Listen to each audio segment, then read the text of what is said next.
What's going on, guys, and welcome back to another episode of Club and Country. This is episode number 32, and we start today's episode off with the penultimate game of the season, which is an away trip to take on CELTA VIGO here. As you can see by my team as well, Ranieri Aguza goes straight into the first team. If you watched the last episode, or missed the last episode I should say, you would have missed out on seeing us finally promote a good youth player to our team. Ranieri Aguza, the central midfielder, 16 years old, showing great potential, 67 overall. He is going straight into our first team. I've given him the number 4 jersey, and yeah, all I can hope that he does succeed and does match that potential, which, as I mentioned in the last episode, should be between 80 to 85. So yeah, really happy that we've managed to get a good youth player for our academy for the first time, as the others, there's quite a few started this game. Schwarzer, Chalmers, and I think Sai started as well, are all quite average, but finally a good youth player comes in, and as I mentioned in that episode, hopefully now it does mean that the series should spark into life, and every time we look at a squad report we'll be checking out how he is doing. But still, the worst possible start happening in this game against CELTA VIGO, just 4 minutes in. Pablo Hernandez getting the goal after just a really simple goal, but Mario Fernandez, our goalkeeper, didn't really cover himself in much glory there. At the end of the day, it was pretty much straight at him, let's be honest, and the shot creeped in at the near post. So CELTA VIGO 1, Racing Santander 0, so 1-0 to our opponents, and Concha almost equalised in the 36th minute. That'll be Concha's strike from just inside the area, going over the bar and behind for a goal kick.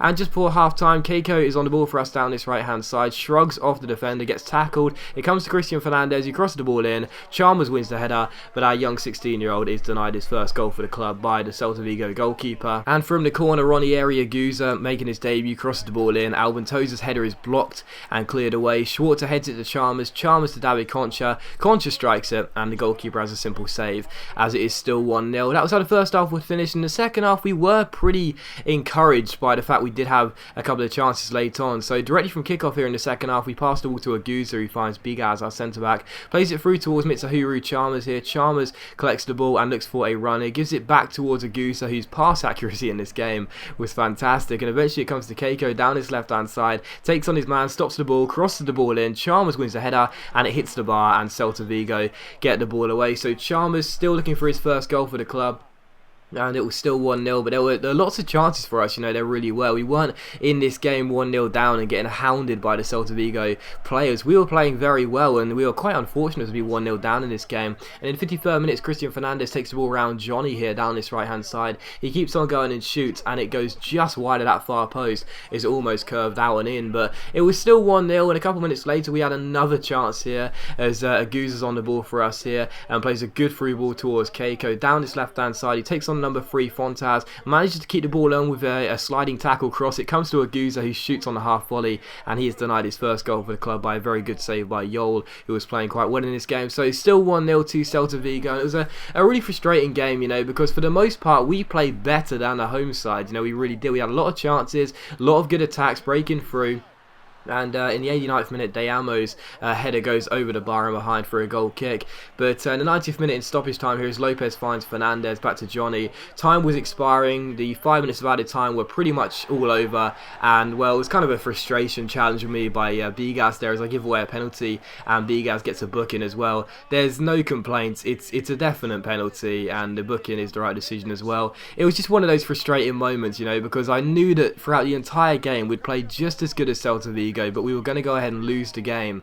We'd hit the bar, we'd had a couple of good shots on target, which was saved by the goalkeeper. We just couldn't score, and it was really annoying, because I know that this was an undeserved loss, and we've had quite a few of those this season, to be honest, as we have played some good football, and we have deserved to be in 6th place as we are right now. So penalty to CELTA VIGO. It's Nolito who's going to stand up and take it to surely seal the game and win the 3 points, but he doesn't, because Mario Fernandez pulls off an incredible double save, and eventually the header goes over the bar and behind for a goal kick, and eventually the game finishes at 1-0. As you'll see, as a corner, the header from the corner goes over. So what a fantastic double save by our captain Mario Fernandez. I know the goal that CELTA VIGO scored he was probably at fault for, because it was in the near post and the shot was pretty much straight at him, but even so, what an incredible double save that was. turning the penalty onto the bar, getting up quickly and turning the rebound behind for a corner. Extraordinary double save there, but still the final score was CELTA VIGO 1, Racing Santander 0. So the home side win thanks to that early goal in the first 5 minutes. Chalmers then says thanks for playing me, I appreciate that. And yeah, it was a frustrating game because I really do feel as though we deserved at least a point from that game, but unfortunately we didn't get it. We lost the game. And that meant that coming into the final game of the season here against ESPANYOL, there was still a chance that Real Sociedad could creep into 6th place and we would miss out on that last Europa League spot, because unfortunately there was no league table showing, which was kind of annoying. But we were 3 points ahead of Real Sociedad and there were only a couple of goals separating us on the goal difference swing as well. So 1 point would be enough for us to guarantee 6th place, but I certainly wasn't going to put all my eggs in one basket and just believe that because we've had a very good season we should be able to get at least a point against ESPANYOL at home. So I did pick a very strong lineup, but the first chance wouldn't fall until the 71st minute though, as this game was a real poor showing of both teams basically already planning their holidays, because nothing really happened, and Phoebe's header there in the 72nd minute went over the bar and behind for a goal kick, and it was still 0-0, and honestly it was one of the worst games of career mode I've ever played. I couldn't get any chances whatsoever. However, as we did win the ball back with 6 minutes to go, we played the ball forward quickly, Mariano was through, and thankfully for us the score was, the first goal of the game was scored by us, and it did come through Mariano. So fortunate. I mean, it was just such a poor game. Genuinely nothing was happening. That Phoebe chance which went over the bar was barely even a good attempt on target, because it wasn't on target, it was well off target, and nothing else was happening in the entire game.